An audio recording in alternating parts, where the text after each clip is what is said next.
Most pro wrestlers wrestle because they have a passion for the business, and the money they make from it is secondary to their love of wrestling. But there have been many wrestlers over the years who entered pro wrestling with no passion for it and only wanted to use it to make money and as a stepping stone towards Hollywood. And now it's time for the top 10 wrestlers who hate wrestling and only do it for money or fame. At one time, CM Punk may have loved pro wrestling, but since his retirement, it has been made abundantly clear that he now hates professional wrestling, especially WWE. Back in 2011, when CM Punk's contract came up, he was actually fed up with wrestling and only re-signed because they offered him more money, and also because he was a WWE champion at the time. CM Punk has stated in many interviews that he will never return to wrestling and has no love for it anymore. Punk even tweeted in 2013, when he was still wrestling for WWE, that he actually hated wrestling.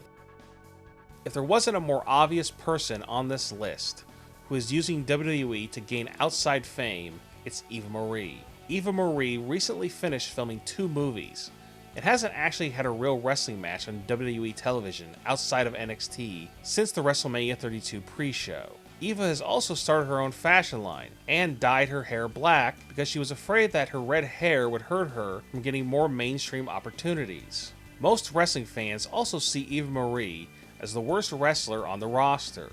She had a chance to get better back when she was on NXT, but she didn't improve one bit. Hulk Hogan is arguably the most famous wrestler of all time, but behind the scenes, Hulk Hogan is a ruthless businessman who only cares about how much money he's getting paid.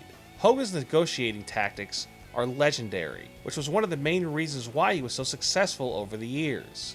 When it comes to Hogan's passion for wrestling, he has said that he loves the adulation of the crowd when he enters the ring, but it was pretty clear he had little to no passion at all for trying to wrestle a good match. With Hulk Hogan's failed attempts at making movies, and his failed business ventures like Pastamania and Hulk Hogan's Grill, it's pretty clear what Hulk Hogan cares most about.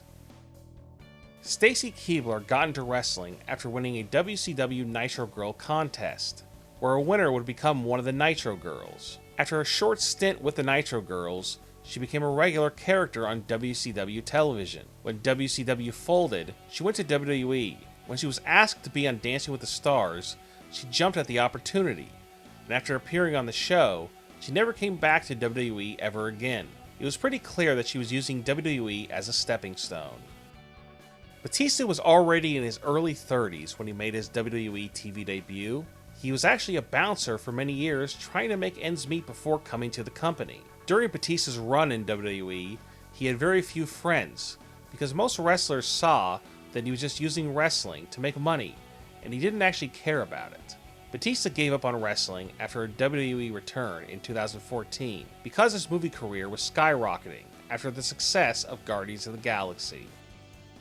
When Alberto Del Rio left WWE in 2014, he toured the indie scene until he landed in Lucha Underground. When in Lucha Underground, he was unhappy about his spot because of the fact that he wasn't a main eventer. But the main reason why he was so unhappy in Lucha Underground was because of the money. Alberto felt that he was being shafted by Lucha Underground, so he went back to WWE for a big payday, where he had the worst run of his wrestling career.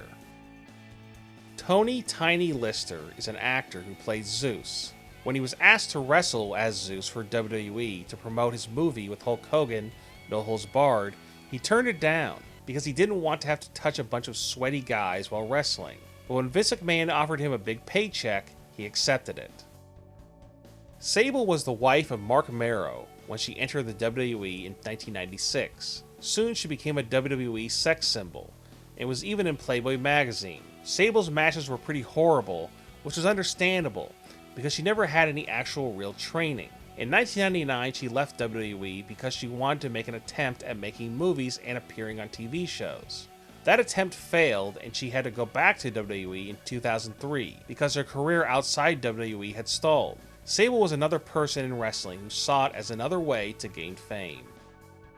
Brock Lesnar came back to WWE in 2012, not because he had a love of wrestling, but because he was unable to continue his UFC career because of life-threatening intestinal issues. Brock has said in many interviews that he doesn't care about wrestling and only does it for money. Back in 1996, Kevin Nash left WWE with Scott Hall to form the NWO and WCW. The main reason why Nash left was for more money and less appearances. Most people would be happy with that contract, but that's not where Nash's greediness ended. When WWE decided to give the Razor Ramon and Diesel gimmicks to new wrestlers, Kevin Nash and Scott Hall saw the opportunity to get more money out of WCW. Eric Bischoff actually thought that Nash and Hall were returning to WWE after the WWE showed a quick glimpse of Razor Ramon and Diesel beating down Savio Vega backstage at In Your House Mind Games 1996. Hall and Nash knew they weren't leaving, so they asked for more money, and Eric gave it to them. Kevin Nash was also the first wrestler to get a guaranteed contract, where he wouldn't have to wrestle to get paid, which is now how all current WWE contracts are put together.